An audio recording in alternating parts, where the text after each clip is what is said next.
is Gaining Altitude. Conversations worth navigating. Welcome to our first episode of Gaining Altitude, Conversations Worth Navigating. One of our mantras as an organization is that no one better connects the world than Delta. And this program, along with these honest conversations, are centered around transforming what we mean by connect as it transcends airports and airplanes. We want to connect with you, our customers, our employees, our communities, and continue to gain additional understanding around topics facing our world so that we can better connect with each other. Now, today we're incredibly fortunate to have Tristan Walker, founder and CEO of Walker & Company Brands and founder of Code 2040. But we also want to invite you to the conversation with us. So if you have any questions or comments for Ed and Tristan throughout today's program, don't be shy. Go ahead and insert them into the comment section on whatever platform you're using to watch this show. And finally, please help us get the word out about Gaining Altitude by sharing the replay, which will be available on delta.com/gainingaltitude with your family, friends, and extended networks.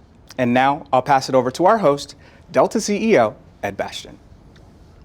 Well, thanks, Jamar, and good to be with everyone today, and especially Tristan, good to be with you. Thank you for joining us. We've been having these conversations internally within Delta for the last year, talking on a fair number of topics, a lot of focus on diversity, equity, and inclusion, why it matters, what we can do about it, how we can all learn together. We've had some great leaders throughout our community that have joined in the conversation, and the content has been so strong and encouraging and motivating.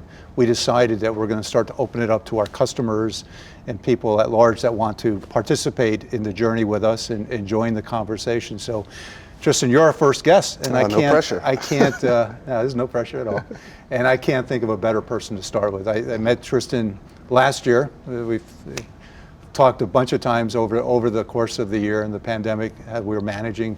Tristan's relatively new to Atlanta. Yeah. It's unfortunately moved here shortly before the pandemic, so he hasn't really had his full impact. So for those of you that don't know Tristan, and this is as much maybe for the Delta audience here, I usually don't do this, but you've got so much stuff you do and you have done, and an impressive. I'm gonna read a little bit your profile and about you.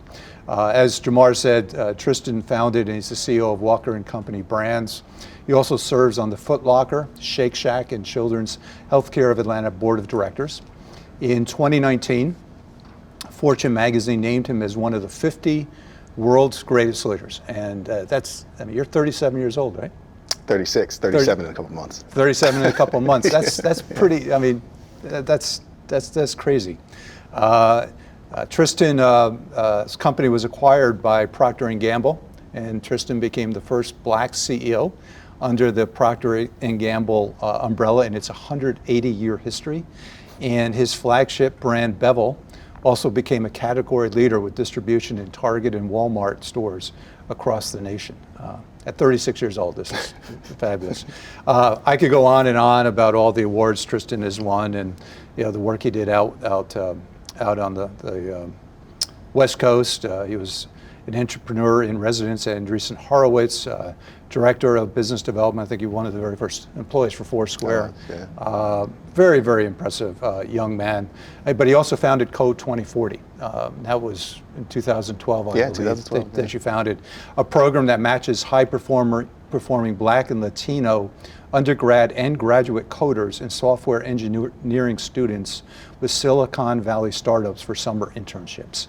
The mission is to activate, connect, and mobilize the largest racial equity community in tech and dismantle the structural barriers that prevent full participation and leadership of Black and Latinx people in the innovation economy. Kudos on you. Thank you. Good for you.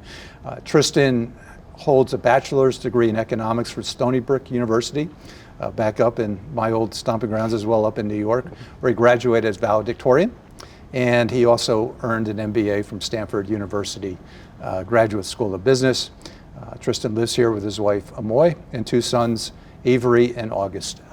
It's great to have you. Thanks for having me. 36. How does one at 36 do all this? Tell me a little bit about yourself. Kind of how you got here, because that's a life's work for a lot of people. Yeah, just a young kid from Queens. And Queens shaped me in a very, very big way.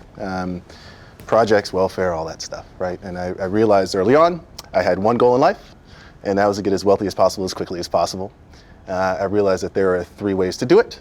The first was to be an actor and athlete. That did not work out for me. The second was to work on Wall Street, which I had the wonderful fortune to do. I was a trader on Wall Street for about 2 years, but I was terrible at it, and that didn't work out for me either. And I came to this conclusion that there's only one other route, and that was entrepreneurship. And literally the day I came to that conclusion, I said, wow, Wall Street's not for me. I want to get as far away from this place as possible, Atlantic Ocean. There's a school out west called Stanford, right at the Pacific Ocean. I applied and fortunately got in, and realized that it was a hub for entrepreneurship, creation, and growth. And the rest is history. That's great. Yeah. So early on in your stint out on the West Coast, you started 2040. Yeah. Tell me about that, what inspired that, and how's that doing? Yeah, Code 2040 is a triumph. In 2012, I started it before I started Walker & Company. I read a book that had a profound impact on the way I view the world. It's called Race Against the Machine. And it's written by an MIT professor. And the thesis, as I take it, is the gap between the rich and the poor is as stark as it's ever been. There is no middle class.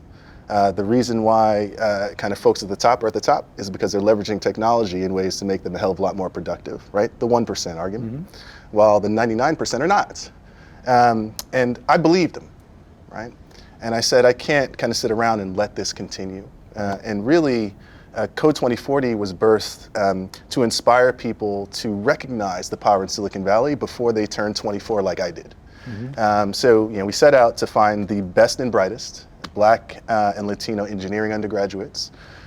We would get them Silicon Valley internships and provide them with all the tools they need to be incredibly successful. Media training, fireside one-on-one chats with tech luminaries, interview training, right? Whiteboard training. As a 90+% full-time offer rate, which is higher than Silicon Valley standard offer rate. We've put, at last count, 500, 600 engineers into industry. Almost 10 years later, we're starting to see kids start their own companies, raise money for them. That's awesome. This is the future, and it's as much a triumph of anything that I've ever created. And it's continuing to this day? It is. It's thriving. We have so, a wonderful team. So if somebody's watching and wants to know how to engage with you on that, how do you Love do that. Code2040.org. Okay. Short and sweet. Short and sweet. Then they'll get to you and you'll learn. Totally. We'll tell you participate. about the programming, how you can kind of support, volunteer, help with fundraising where appropriate. But the team does a damn good job, and I'm really, really proud of the work that they've done, and I'm even prouder of the fellows who have made it a thing. Right. So fast forwarding, you wound up coming to Atlanta recently, and you and I, you've shared your story as to why Atlanta, but equally important, how you looked at the West Coast and why you left the West Coast to come to the East Coast. Yeah, couple things. There's business reasons and personal reasons why we decided to move. First, I think Atlanta is the most important city in the world. When you think about it's being second fastest growing economy, here at the airport, the world's largest airport, the ability to connect and communicate and kind of go out here and there, the diversity imperative here is tremendous. I lived in Palo Alto, California for 10 years. Loved it. It was wonderful, but it was the only place that I've lived that has gotten less diverse over time by every metric, ethnicity, class, et cetera, right? And I was raising, at the time, my oldest, he was 4, Avery. We made a visit to Atlanta to visit some friends who we've known for a long, long, long time. We came with Avery, came back. I was walking back from a grocery store with Avery, and we were reflecting on the visit and the trip. And Avery said, "Daddy, in Atlanta is where all the black people are. In Palo Alto is where all the white people are." And it was a good check on my privilege and his, because I recognized at that point, we put him in the best schools. Avery never had a black classmate, a black teacher, black head of school. Now he goes to a school, his best friend, of course, black classmates, black teacher, black head of school, right? That matters. And that conversation that we had was wholly a part of the kind of personal reason why we decided to move. And frankly, it was the best decision that our family has made in a long time. So listening to a 4-year-old, you can They're wise, in part, man. wise decisions. They're wise. Well, they're you know? innocent, Yeah. and they speak the truth, and they There's no filter. the simple questions really unlock a lot of It's true. the answers. It's true. I'm proud of him. I mean, a 4-year-old with that much wisdom. It's good on us for kind of inspiring the values that got him to that conclusion. And now he's 6 and thriving here, which is wonderful. That's awesome. Yeah. That's awesome. So you come here. You did start previously though your hair healthcare beauty products for people of color. Yeah. Talk a little bit about that and how you came upon that, and how does P&G, one of the world's oldest and biggest companies, find Tristan Walker? Yeah. So I started Walker & Company in 2013. I started out of frustration. I couldn't shave. Every product that I had used up until that point didn't work for my skin. And I was deeply frustrated by that fact. Additionally, I was frustrated by the fact that I would walk into a retail store, usually would have to go to an ethnic beauty aisle, which is next to the beauty aisle, which doesn't make any sense to me. Mm-hmm. And it's really not an aisle, because it's always a shelf that's in the back with packaging that's dirty, with a dude on it who's 65 years old with kind of Jerry curl hair, and it hasn't been updated, and the products aren't efficacious. I was frustrated. That needs to stop. Mm-hmm. Here's an industry that's been around for 100+ years, with an audience that I was a part of that is the majority of the world. Folks of color will be the majority of this country in 20, 30 years. Purchasing power, $4 trillion. Most of the net population growth in this country is contributed from this consumer group.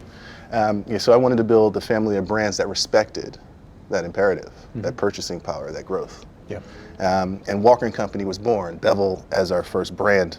And 5 years later, we were so lucky to partner with Procter & Gamble. Procter & Gamble had a forward-looking point of view. This is a multi-decade generational bet. The world looks closer to me, right? Mm-hmm. The United States, right, will be the majority of people of color in 20, 30 years. This is a directional bet. And to reach these consumers authentically, right, I think Procter & Gamble believed that we did that uniquely well. Mm-hmm. In 2.5 years post-acquisition, we continued to do it. And I have to give Procter & Gamble a great deal of kudos for fulfilling their side of the bargain. They let us do our thing while recognizing all the resources they can bring to bear in service of the 5 billion people that they serve every day. Mm-hmm. It's an inspiring place to be, and I'm lucky for it. So you're a small company. Yeah.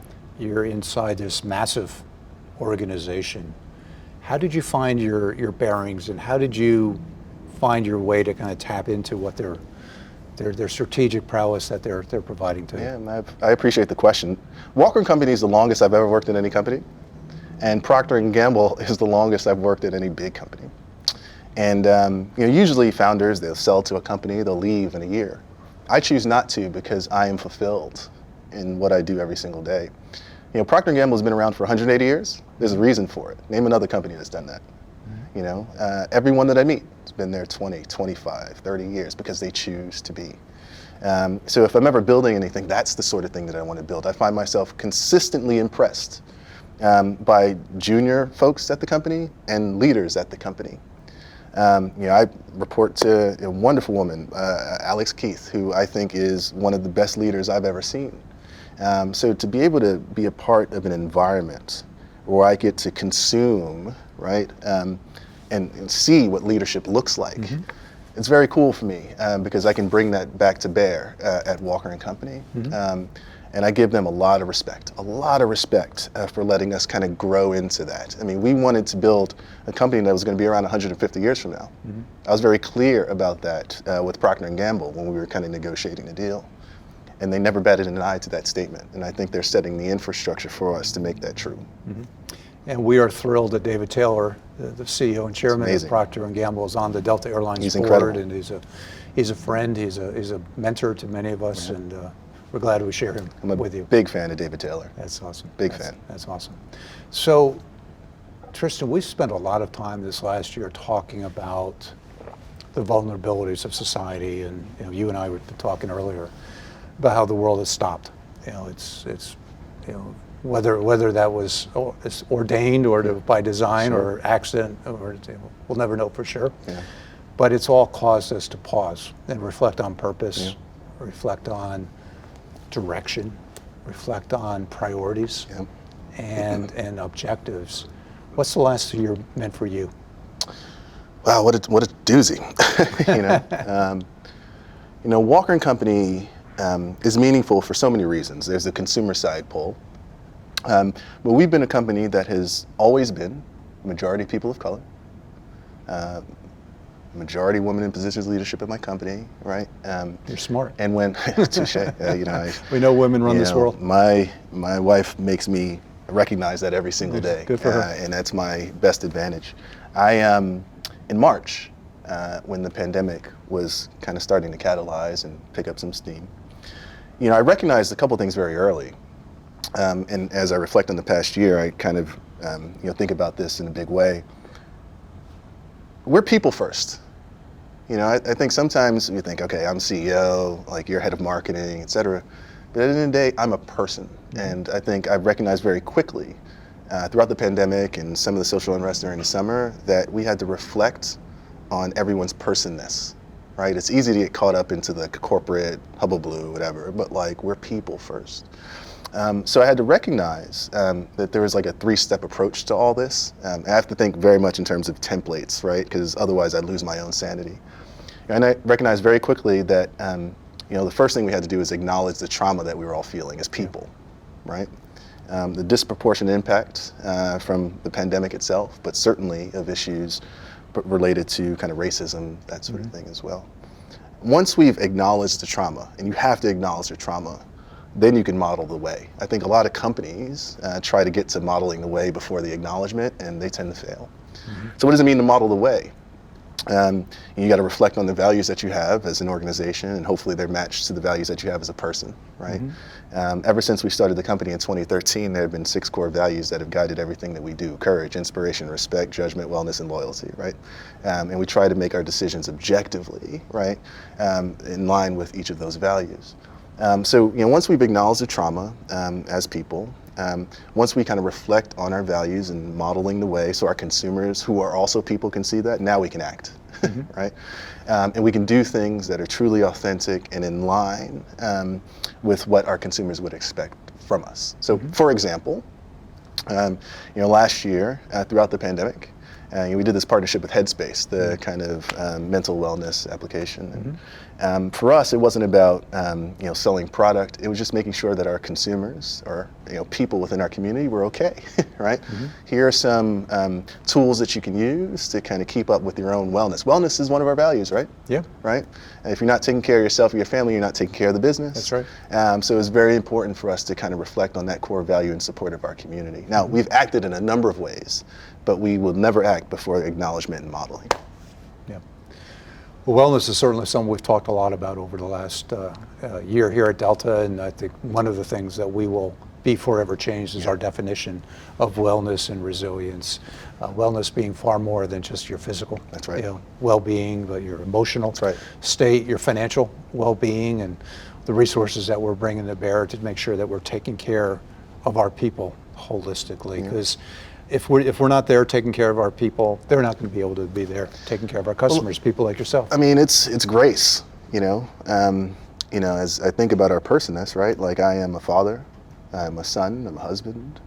Yes, I'm a CEO, but I'm a friend to others as well. And so are my colleagues. And we had to give people the grace to be able to go to the dentist if they needed to. If there was a death in the family, give you the grace to take the time that you need, right? Because this is stressful for all of us. And I think this was a real time of reflection of that grace. And even I've had to learn and kind of find my way through it. I've had to expand my capacity for empathy in ways that I would have never expected previously. And isn't that the right thing? Absolutely. And I'm grateful for it. Absolutely. Well, as we were saying, with all that you've accomplished at a really young age, you have been moving fast and doing an awful lot, and that's great. But there comes a point where you have to stop and reflect and check yourself, and to be able to move forward.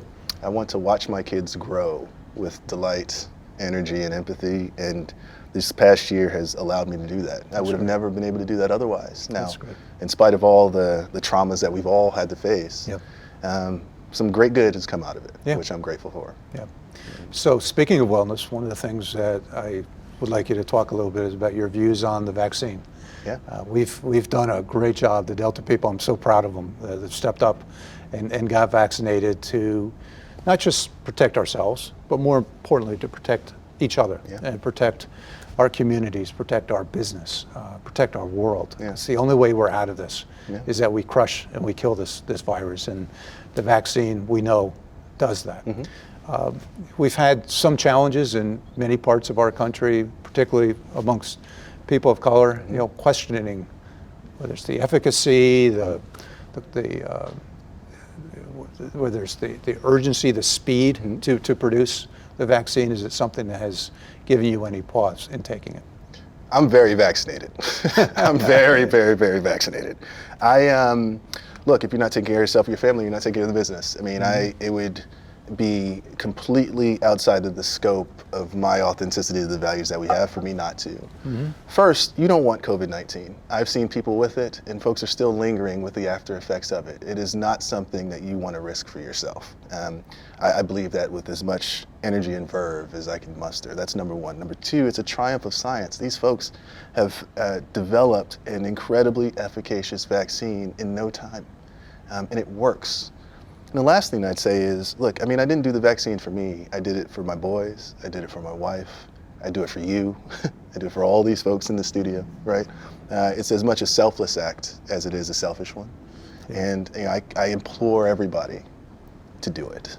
If not for yourself, do it for my sons. Right? Exactly. For sure. Exactly. That's at the core of the challenge. That's why we fell prey to the pandemic, because we don't know who carries it. And as valuable as it is to be vaccinated for yourself, we know that the vaccines also aren't foolproof. So we all still have some level of vulnerability that as a society we're going to carry forward.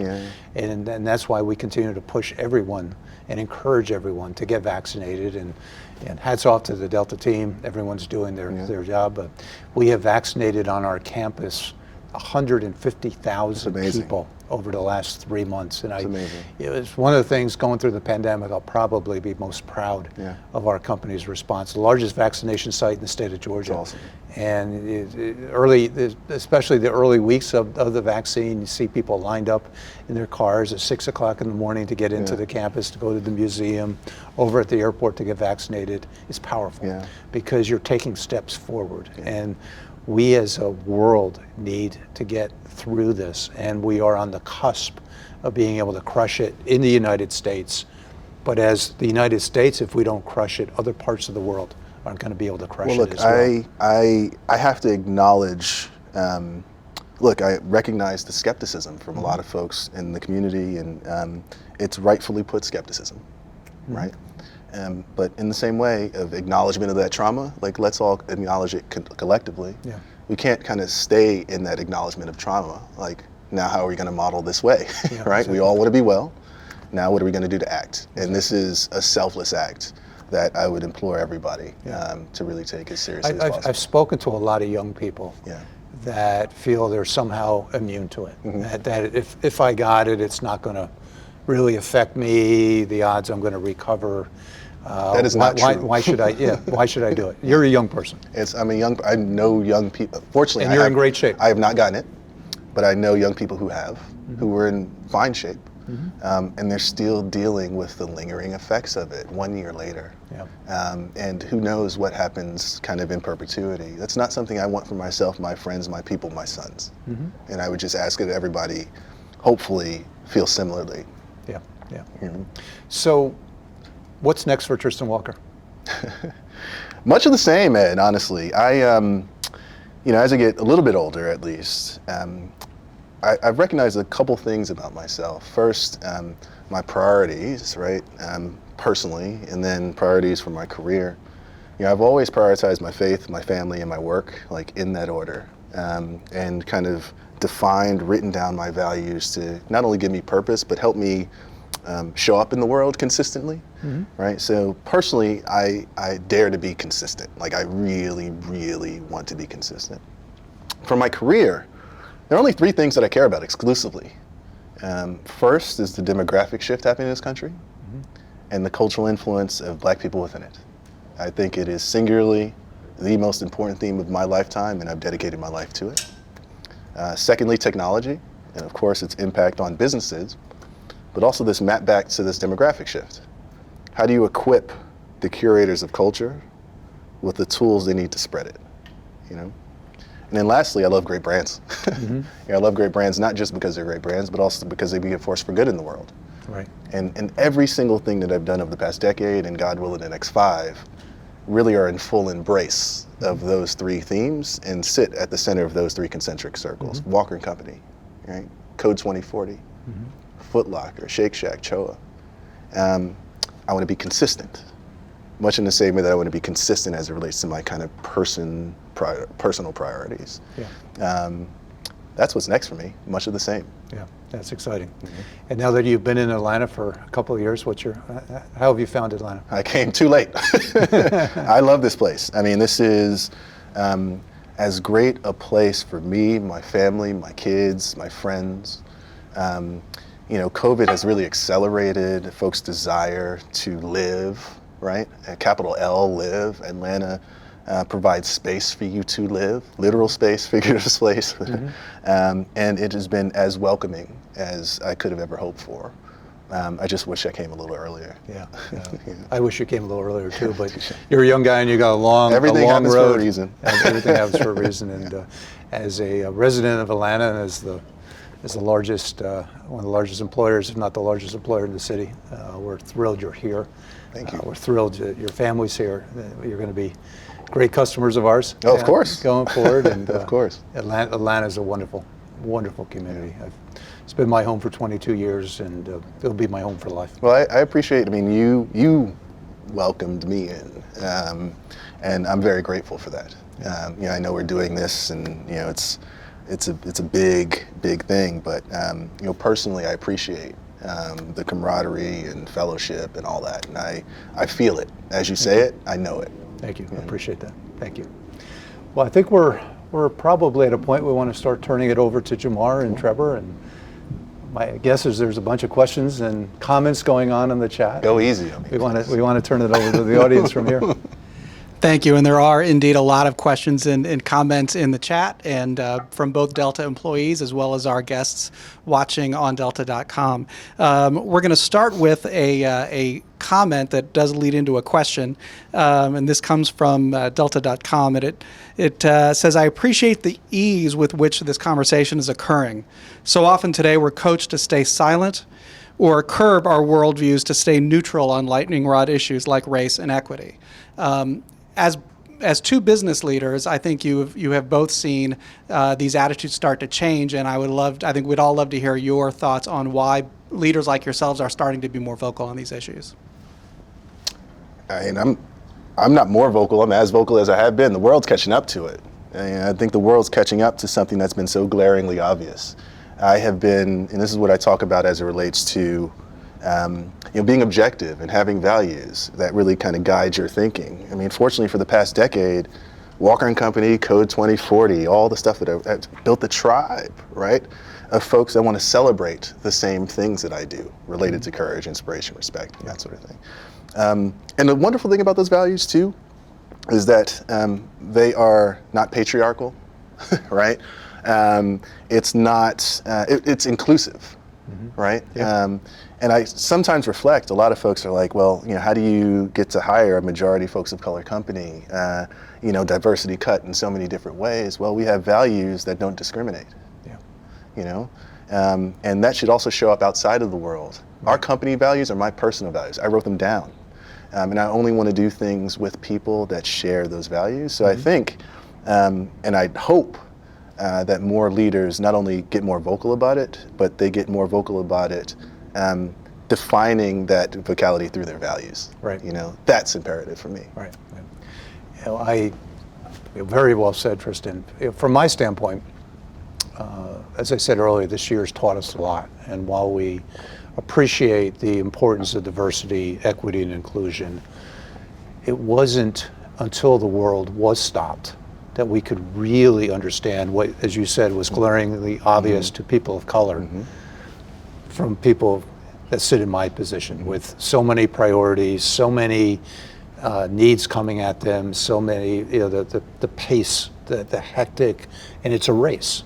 Right? It's a race against time. You're trying to move your company forward. You're trying to take everything with you. You're trying to change. You're trying to improve. And it's given me, and I think certain other corporate leaders in this country, the opportunity to say, well, we've got to reset here. And if we don't take everyone with us on this journey, we're not going to get there. That's right. Right? We're not going to get there with people of color, with our black colleagues, our own employees. It forced me to look at our numbers in granular detail as to where the gaps are for opportunity. And I feel accountable and responsible. And I've put my name out there publicly that I will close those gaps and make sure that all of our people have equal opportunity to develop and to succeed. It's to me, it's almost a moral. It's a moral issue. It's not it's great business. It's smart business. We're better when we're together. We have different people and points of view around us, but it's also who we are. It's our values as well at Delta. About taking care of each other and taking care of the world. It's not the white world. It's the whole world. Right? And we've got to do better at that. And I'm thrilled at Delta that we can have these conversations. And it were uncomfortable at the start, and sometimes they still get uncomfortable.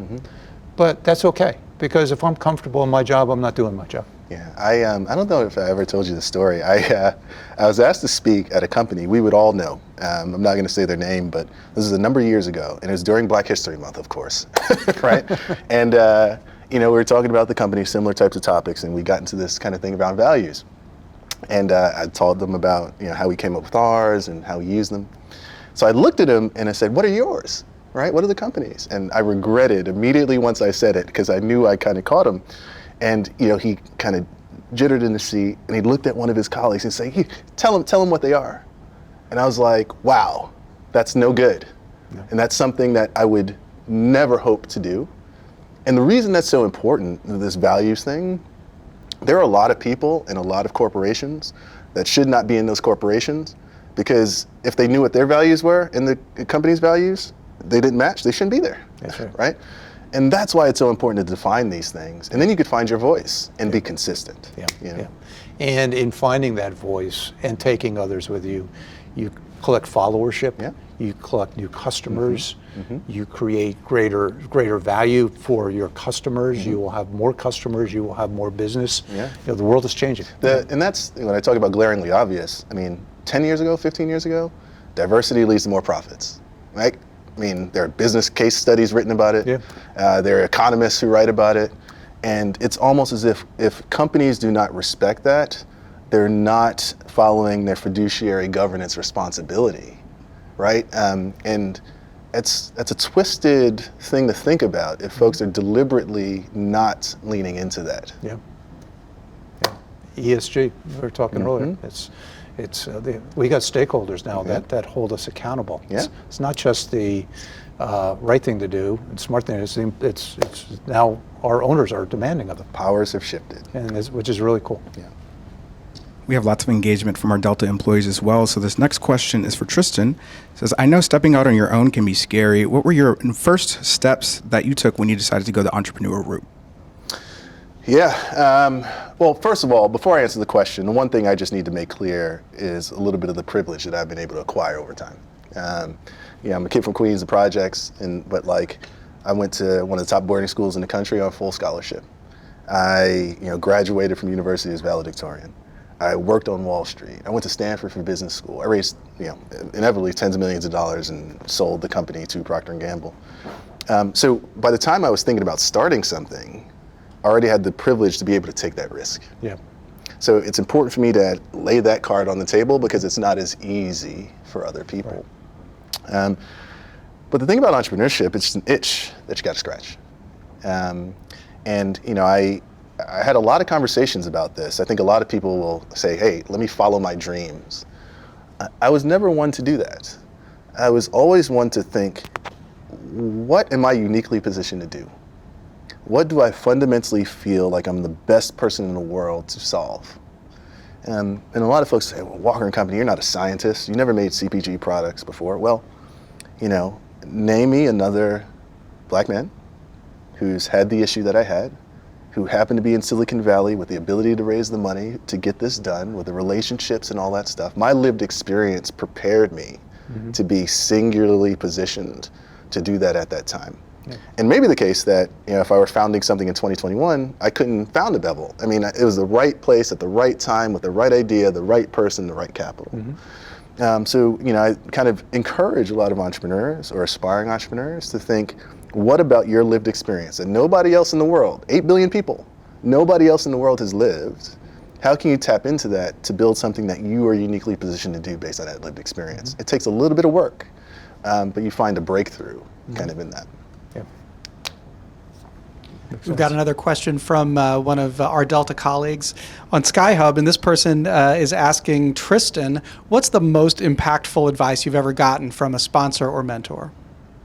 I'll give two. I mean, when I talked a little bit about this lived experience, what makes you the best person in the world to do something, I think that if each of us leaned into that a little bit more, the world would be a much better place. Right. It would be freeing. The other bit of advice I got when I was 20, I had just graduated university. Or no, this is actually my internship before I graduated. It was the summer before. There was a gentleman, his name is Bill Lighton. Never forget. This is when I was kind of at the investment bank for an internship, and he called me into his office. He said, "Tristan, have a seat." He's like, "I figured out life. You want to hear? I'll tell you in a minute." I was like, "Yeah, tell me." And he said, "All right, you want to spend the first third of your life learning, right? The second third earning, and the last third returning." And he said, "The problem is that too many people try and put the return thing before the earn, so they can't scale their impact, right?" Now here's a guy who left university when he was 20. The day he turned 40, retired, doing stuff on the side, but doing a lot of philanthropic work. So he lived what he said. It had a profound impact on me. Yeah. Right? I care about scalable impact. So, but I think about, I've done the learn thing. How can I shorten the earn thing so I can maximize the return stuff? Right? Code 2040, Walker & Company, that sort of thing. So that was useful for me, to give me kind of perspective and not feel like I had to rush. Yeah. That was helpful. And to combine that with the lived experience thing, I think gave me the grace to take my time. Yeah. That's two amazing pieces of advice, and so many of our young people out there are, and I tell them very similar. They're in the learning years. Yeah. Right. They're not quite into the earning years. That's right. And in order to get into the earning years, you have to really maximize your learning and opportunities around you. That's and right. It's compared to being so quick to kind of get into the earning and the moving up the chain. Take the opportunity. Delta, for example, we're a huge company. We've got a lot of divisions, a lot of roles, a lot of opportunities for people to learn. And I always encourage people to take their time as they move from division to division or job to job. And whatever the salary is great, but and the titles are great, but it's more the experience. Yeah. You get paid in experience for the first third. Totally. Right? You're still getting paid. You're paid in experience. Yeah. So then you take that and then you turn that experience into your earning and then the give back, the return. And you've been able to Can I share two more things? Absolutely. I love this because I'm like a quote factory. I actually share one from you and then from another. Ed gave me one literally an hour ago when we were having lunch, and I don't want to butcher it. I'll try it. Okay. We were reflecting on the past year, and he said, let's just have the hope that we don't get too busy to not be able to reflect, right? Yeah. I thought it was just so wonderful. Like we're always racing. Yeah. And in spite of all the trauma that we've all felt over the past year, it's given us time to take a pause and reflect. So I appreciate that. Thank you. The second thing, it actually came from Tyler Perry. I had the good fortune to interview him in some fireside chats before I started kind of Walker & Company some years ago. And we were in LA one time, and we were talking to small business owners. And Tyler Perry, wonderful story. I mean, the guy pretty much runs Hollywood now. He used to sleep in his car. His story is just so amazing. So there's one woman who raised her hand during the Q&A, and she said, Mr. Perry, as entrepreneurs, you have to go through all these different trials and tribulations. What do you do to get back up? And what he said next changed my life. So much so that like when he said it, I like paused for like 30 seconds and it was awkward because the audience must have been like, what's going on? He said he recognized his potential as an entrepreneur when he understood that the trials you go through and the blessings you receive are the exact same things. And that like blew my mind, right? Like those trials are lessons, those are learnings, right? Which is the blessing. That 2 days later, my wife and I had gone to a church, right? And the pastor, I'll never forget this moment, was reading from Romans, and it's Romans 5, verse 3 or something like that, I think. And it, tribulations worketh patience, patience experience hope. Within like 2 days, these were like the exact same thing, and it clicked for me, right? As entrepreneurs or people, you just have to go through life. Like there's no beaten path to like glory, and we all get pricked with these thorns, and but like glory's there, So I had to respect the fact that, it's not all cushy, but there are lessons in that trial, and you have to lean into it. Yeah, and we have learned those lessons this year, and I feel the same way. While what we've had to go through as a company and as a people has been overwhelming, Totally. and many people come up to me and ask me, as the leader of the company, how am I doing? And how are you managing, and how are you getting through this? It must be amazing in terms of the challenge, and it is. It's amazing the privilege.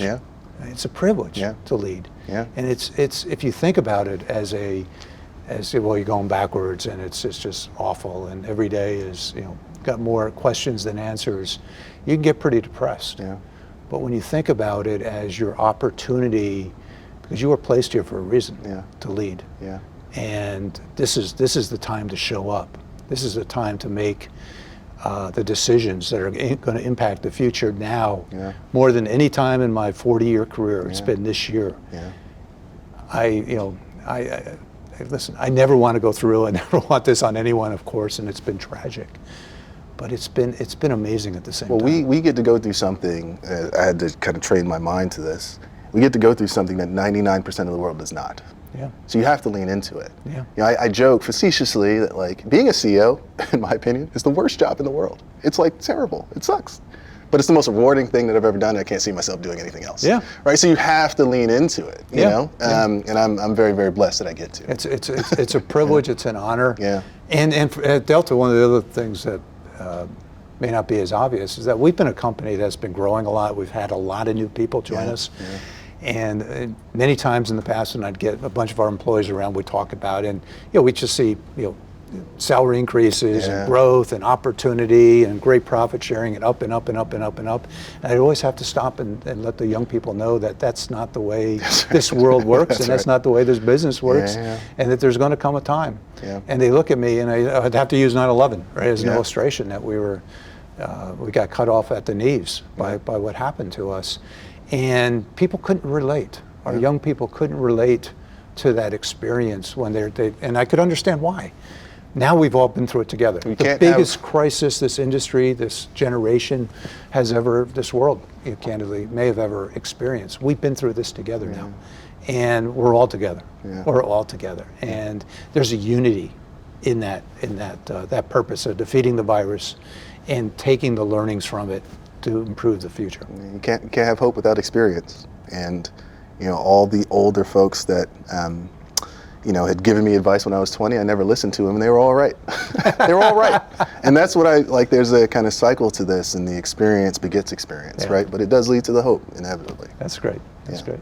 Speaking of quotes, Tristan, lots of engagement around the earlier quote you said, acknowledge the trauma, then model the way. And that's certainly something I'll put on my wall as well. And so this has been an incredibly insightful conversation. So we'll go ahead and close with one final question for you, Tristan, and then open it up for our final word from Ed. But Tristan, how do you think that we can all better connect the world? Oh, I like that. The best thing that I could say is it starts with you. And I encourage people to aggressively be themselves, aggressively be themselves. And sometimes that requires your writing down what that means. And for me, it took 45 minutes at a Starbucks on El Camino Real in Mountain View, California, to reflect on my lived experience and write them down. I came up with 6 values that have guided the rest and will guide the rest of my life. Built a tribe with it, but not without my having written down those values. I know who I am now, and I am aggressively myself. If everyone were aggressively himself, herself, theirselves, the world would be much better. A lot more kind of wonderful tribes built around values would be built. And I think we'd be able to, more importantly, have a shared language to articulate what hope means for us, what the trials mean for us. Without that shared language, it's chaos. Yeah, I hear you. Well, Tristan, thank you. This has been a great hour. I've learned so much myself from you. I appreciate your opening yourself up, your vulnerability. You're talking about your experiences and things that didn't go so well, right? I mean, we all, like to talk about our successes, but as I also say many times that, I've learned more through failure than success, but it's not about the outcome sometimes, it's about the fact that you put yourself out there. That's right. And you took a risk, and you took a risk on yourself, and you've taken a risk on others and community, and you've taken a risk on Atlanta, and we're thrilled to have you here as part of our community. Thank and you. We're going to do everything we can to make sure we help your success move forward as well. But you're a great leader. It's obvious why you were named by Fortune as one of the world's 50 greatest leaders at 36 years old. It's been a real thrill to be with you. So thank you. Thank you, Ed. Thank you. Appreciate it. It's great, man. Yeah. It's fun. I enjoyed it. Thank you so much for joining us on our first episode of Gaining Altitude Conversations Worth Navigating. We hope you found this conversation insightful. And as a reminder, please go ahead and join us at delta.com/gainingaltitude for a replay of this episode, along with details on future episodes to come. Until next time, I'm wishing you all blue skies. Please take care and be well.